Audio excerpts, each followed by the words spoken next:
I noticed something shift the moment my future mother-in-law handed me the dish towel. Not the serving spoon, not a cutting board, a dish towel. Like I had already been assigned a role before I'd even finished taking off my coat. She smiled when she did it. That was the part I kept turning over later. A warm, genuine smile. The kind that meant nothing unkind at all. She simply saw someone who could help in the kitchen, and so she handed me the towel, and I took it, and I dried the glasses. She passed me one by one while my fiancé sat in the living room talking with his father about football. That moment came about 40 minutes after we arrived. Before it, there was the drive through a quiet suburb I'd never visited, the kind of neighborhood where every lawn had a sprinkler system and every driveway had a basketball hoop leaning slightly to one side. Before that, there was Daniel squeezing my hand in the car and saying, "They're going to love you." And before that, there were 2 years of keeping a very specific part of my life in a separate drawer. Daniel knew I worked in medicine. That wasn't a secret. He knew I kept long hours. He knew I sometimes got calls in the middle of the night that I had to take in another room.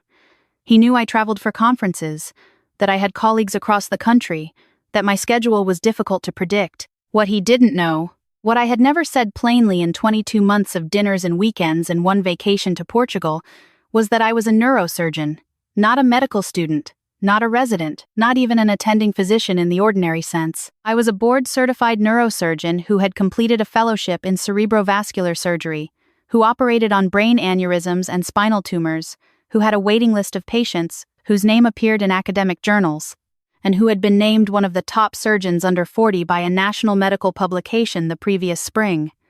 I never mentioned any of that. It wasn't deception. At least, that's what I told myself. It was protection. In medicine, your specialty walks into a room before you do. People become careful. They ask you to look at their MRIs. They tell you about their cousin's headaches. They treat every sentence you say like a diagnosis.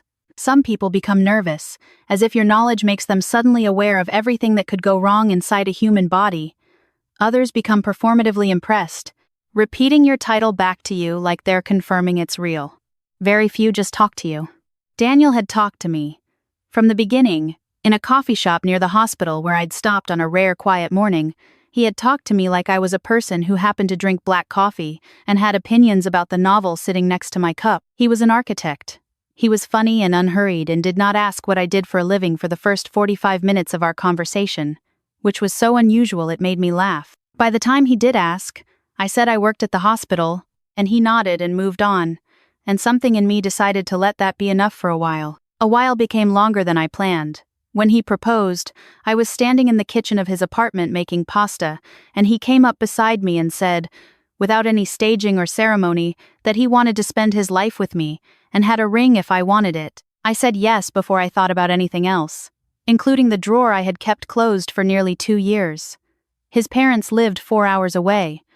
We made the drive on a Saturday in October, the trees doing their best performance in orange and red. Daniel told me his parents were straightforward people. His father had worked in insurance for 30 years, recently retired.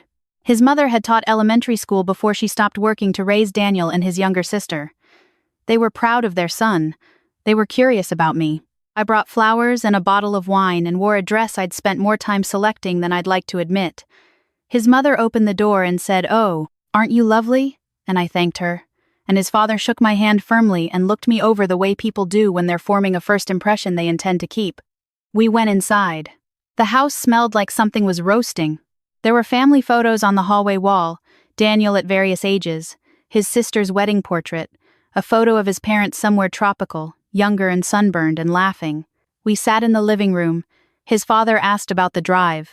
His mother brought out a plate of crackers and cheese and set it on the coffee table. I reached for one and she said carefully, "So what is it you do, dear?" I said I worked at a hospital. She nodded, pleased. "A nurse?" I paused for exactly 1 second. "Something like that," I said. "I manage a lot of cases." She smiled and offered me more cheese. What happened in that second of pause wasn't dishonesty. It was a decision. I wanted to see the shape of this family before I showed them mine. I had done it before, in other rooms, with other people, and I always learned something true in the space between what I was assumed to be and what I actually was. His father asked Daniel about a project he was working on, a residential commission in the city, and they talked about architecture and budget overruns and difficult clients, and I listened and asked questions and laughed in the right places. I was present. I was warm. I was, I believed, a person worth knowing. His mother disappeared into the kitchen and I followed to ask if she needed help. That was when she handed me the dish towel. She pointed to the glasses on the drying rack and said, "If you don't mind." And I said, "Of course." And I stood there drying glasses while she stirred something on the stove and told me about her daughter's new house and how the neighborhood had a lovely school district. She asked me if Daniel and I had talked about children. I said we had, a little. She said, warmly, that it was good to have a plan, that a man like Daniel needed a partner who could be present, that her own mother had always said a home runs on the person who gives it attention. I dried the next glass very carefully and said, "I love my work." She said, "Of course, dear. But there's work and then there's life." I nodded and set the glass down and thought about the craniotomy I had performed 4 days earlier. The patient had been 53 years old and had an aneurysm the size of a grape pressing against his optic nerve. He could see again now. He had sent a card to my office with a photo of himself and his grandchildren. I thought about that card while I dried another glass and said nothing. Dinner was served at a table set with placemats, and the kind of cloth napkins that only come out for guests. His father sat at the head, his mother across from me, Daniel beside me, his knee occasionally touching mine under the table, which I understood as both affection and apology, though he didn't yet know what he was apologizing for. His father talked about retirement and what he had learned from 30 years of managing risk. He talked about the neighborhood, about property values, about a family down the street whose son had just made partner at a law firm. "Young guy," he said. "Sharp. That's the kind of thing that sets a man up." His mother asked about my family. Where was I from? What did my parents do? I said my father was a retired professor and my mother was a retired nurse. "So medicine runs in the family," his mother said. I smiled. "You could say that." She asked how long I had been a nurse. I looked at Daniel. He was reaching for the bread. "I'm not a nurse," I said gently. "I'm a physician." His mother looked briefly startled, then recovered. "Oh, how wonderful. A general doctor?" I said I specialized. She asked in what? I said neurosurgery. The word landed on the table like something heavy and quiet. His father looked up from his plate. His mother blinked once. Daniel went still. "Neurosurgery," his father repeated. "Yes. Like brain surgery. Among other things, yes." There was a pause that lasted several seconds and felt longer. His father cleared his throat. "Well, that's quite a thing." His mother smiled, but it was a different kind of smile than before. Reorienting. I had seen it many times. The smile that means I am now recalculating everything I have said to you. Daniel turned to me. "You never told me that's what you did." I looked at him carefully. "I told you I was a surgeon." He opened his mouth, then closed it. "You said you worked at the hospital. You said you handled cases." "I do," I said. "I handle cases in the OR." He set his fork down. He wasn't angry. He looked the way a person looks when the floor has shifted imperceptibly, and they are waiting to understand the new angle of the room. I watched his parents recalibrate in real time. His father straightened slightly in his chair. His mother reached over and refilled my water glass without being asked, which she had not done before. "How long have you been doing this?" his father asked. "I finished my fellowship 6 years ago," I said. "I've been in practice since then. 6 years. He nodded slowly.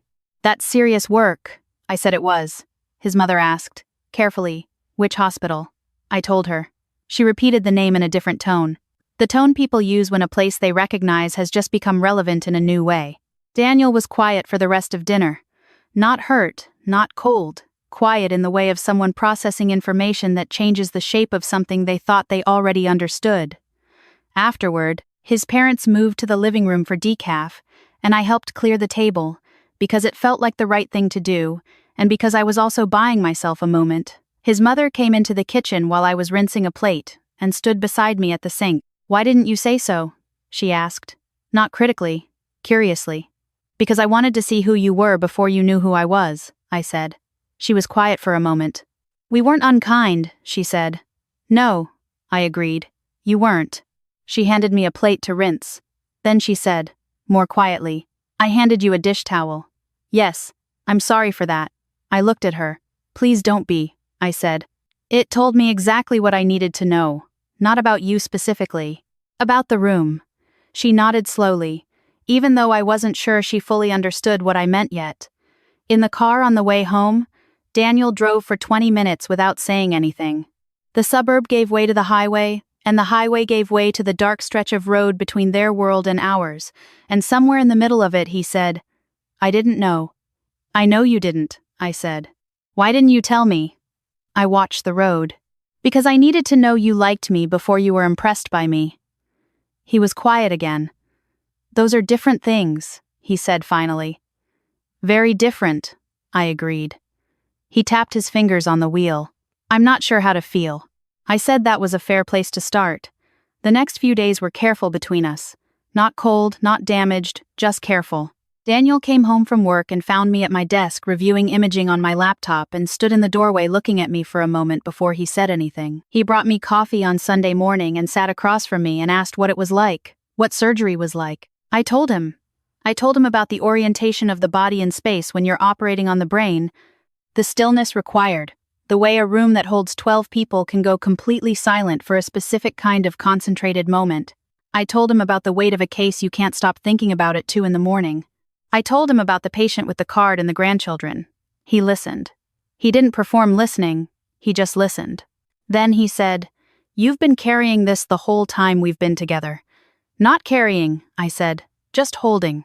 He looked at me. "What's the difference?" "Carrying is a burden," I said. "Holding is a choice." He nodded.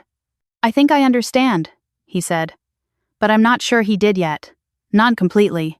That kind of understanding takes time and a willingness to sit with discomfort. His mother called me 3 days later. She had gotten my number from Daniel. She asked if she could take me to lunch, just the two of us. I said yes, because I was curious, and curiosity has always been stronger in me than caution. She chose a restaurant near their neighborhood, the kind of place with white tablecloths and a prix-fixe menu and soft lighting that makes everyone look like they are having a meaningful conversation. She was dressed carefully. She stood up when I arrived. We ordered and made small talk, and then she folded her hands on the table and said, "I've been thinking about the dish towel." I said she didn't have to. "I want to," she said. "I've been thinking about it because I do that, I think. I see a person and I decide what I expect of them before they've shown me. And then I give them the dish towel." I looked at her. "That's an honest thing to say." "My own mother did it to me," she said. "When I married Daniel's father, she was an academic. She had opinions about women who chose to teach children instead of adults. I understood. So I should have known better," she said. "We don't always learn what we should from the things that hurt us," I said. She was quiet for a moment. "Did we hurt you?" I thought about it honestly. "No," I said. "You confirmed something I already suspected. That's not the same as being hurt." "What did you suspect?" "That how a family treats a person they consider ordinary is the truest version of who they are." She didn't respond immediately. She picked up her water glass and set it down. Then she said, "And are we a good family?" I smiled. "I think you're a family that's capable of being better than your first instincts. That's more than a lot of families can say." After lunch, I sat in my car in the parking lot for a few minutes before starting the engine. I wasn't upset. I wasn't triumphant. I was something more precise than either of those things. I was clear. The clarity had been forming slowly since that Saturday in October, since the dish towel and the that like brain surgery and the way his mother had refilled my water once the calculation changed. It wasn't cruelty. I needed to keep returning to that fact. None of it was cruelty. It was something older and more stubborn than cruelty. It was assumption. It was the automatic sorting that people do when they believe they already understand what they're looking at. The problem was not malice. The problem was that the sorting had happened at all. Daniel and I talked about it on a Tuesday night after I got home from a long day, still in my work clothes, sitting on the couch with takeout containers between us. He asked what I needed from him going forward. Not what I wanted. Not what I expected. What I needed. I told him. "I need you to say something when people assume," I said. "Not to correct them for the sake of my credentials, but to offer them more information before they settle into their assumptions. There's a window when that's possible. After the window closes, correction feels like embarrassment. I don't want to be the person who corrects a room. I want the room not to need correcting." He thought about that. At dinner, he said, "I didn't say anything." No. He looked at his food. I thought it wasn't my place. It's always your place to know who I am, I said. He nodded. That was the first real thing he'd said about that night. A few weeks later, Daniel's father called and asked to meet for coffee. He came into the coffee shop in his coat and hat and looked, I thought, like a man who had rehearsed something. We sat down. He ordered drip coffee. He held the mug with both hands. I owe you something, he said. I told him he didn't need to bring gifts. He didn't smile. I owe you an honest acknowledgement, he said. I dismissed you that first night without knowing who you were. And I want to be clear that I'm not saying this because of what I found out. I'm saying it because the way I behaved was not the way I want to behave. I looked at him steadily. Thank you, I said. That's not a small thing to admit. He shrugged. My son told me something. He said that you were the same person at the end of the dinner that you were at the beginning. We were the ones who changed. I didn't speak. He was right, his father said. And that's the part I keep thinking about. You didn't change. We did. And the only thing that changed was information. So what does that say about us? It says you're human, I said. It says you were raised in a world that teaches people to evaluate before it teaches them to see. He was quiet for a moment. I thought I was good at this, he said. At not judging. I nodded gently. Most people do. He drank his coffee. After a while, he said, What would you have done if we'd been unkind? If we'd been genuinely dismissive? I looked at the window. I would have thanked you, I said. He frowned. For what? For telling me the truth about yourselves before I became part of your family. He set down his mug. That's either the wisest or the loneliest thing I've ever heard. Sometimes those are the same, I said. Months passed in the way months do when nothing dramatic happens but something essential shifts. Daniel started noticing things I had noticed for years. The way a waiter addressed him first when we sat down together. The way people at parties directed their questions toward him when he mentioned I worked in medicine. The way an assumption, once made, rearranges the entire conversation around itself. He pointed these things out to me one evening, slightly indignant, like he had discovered something new. I said, I know, he said. Does this happen all the time? I said, most of the time, yes. He was quiet. Then he said, I hate that. I said, I know that too.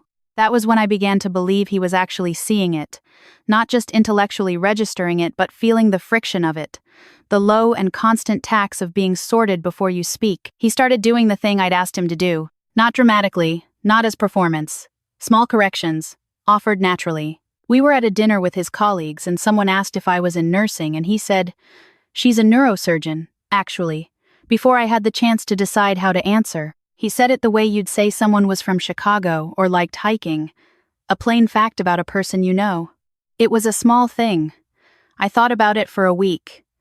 One evening, very late, I came home from the hospital after a surgery that had taken most of the day. I changed my clothes and came into the living room and found Daniel asleep on the couch with the television on and the remains of dinner he'd kept warm for me on the stove. I stood at the edge of the kitchen for a moment and looked at him. He had fallen asleep waiting. I thought about the first night. The drive to his parents' house, the flowers I'd brought, the careful dress, the way I'd stood at the kitchen sink with a dish towel in my hands deciding what to be. I had been waiting too, in my own way, waiting to see what the room was made of. Now I knew. His parents were not unkind people. They were people who had learned to see the world in categories and hadn't yet been asked to see beyond them. They were learning slowly. His mother sent me articles she thought I'd find interesting, usually about women in medicine, and sometimes the articles were good and sometimes they weren't, but the gesture was honest. His father asked real questions now, the kind that required him to listen to the answers. Not because I'd corrected him, because Daniel had. The difference between respect earned by title and respect learned by attention was something I was still watching, still measuring. Not because I doubted them, but because measurement was how I had been trained to think.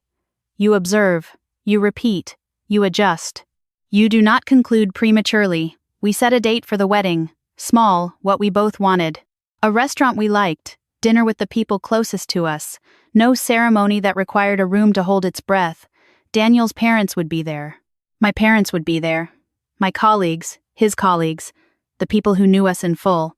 Daniel's father asked, a few weeks before, if I wanted him to say something at dinner, a toast. I said he didn't have to. He said he wanted to. He said he'd been thinking about what to say.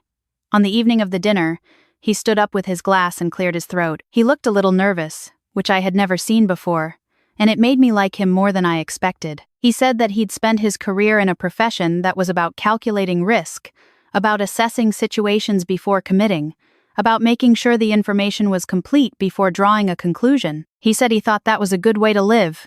Careful, measured. Then he paused and looked at me. He said the problem with waiting for complete information was that most people never show you everything at once. They show you what they think you need to see. And if you've already made up your mind about who they are, you stop looking. He raised his glass. He said I had the patience to let him make that mistake, and the grace not to punish him for it. He said he hoped he had learned something permanent. Then he sat down, and Daniel's mother was pressing her napkin to her eye, and Daniel's hand found mine under the table, and I looked across the room at my own mother, who was watching me with the quiet expression of a woman who had dried her own share of glasses and knew exactly what that had meant. I had spent years before Daniel moderating myself in rooms, editing the thing I was into, something that would not startle people. I had been good at it. I had told myself it was necessary, and sometimes it had been. But somewhere between that coffee shop where we met and the kitchen where I dried glasses and the parking lot where I sat with my clarity and the couch where he fell asleep waiting, I had decided to stop. Not because I was tired of being careful. Because I had finally found a room worth being fully known in. The truest thing I can tell you is this. The dish towel was not the insult. The insult, if there was one, was the assumption underneath it, the casual certainty about what I was before I had said a single word about myself. And the revelation, when it came, was not the list of credentials. It was the proof that the assumption had been wrong. But the real lesson wasn't about me. It was about what you learn when you pay attention to the moment before the reveal. Before people know your title, before they know your salary, before they know where you went to school or what floor your office is on, that moment, when you are simply a person in a room and someone is deciding what you are worth, that is when you see what someone actually believes about the world. Watch that moment closely. Not to punish people when they fail it, but to know who you are standing in front of. And then decide, quietly and without drama, what you want to do with what you've seen.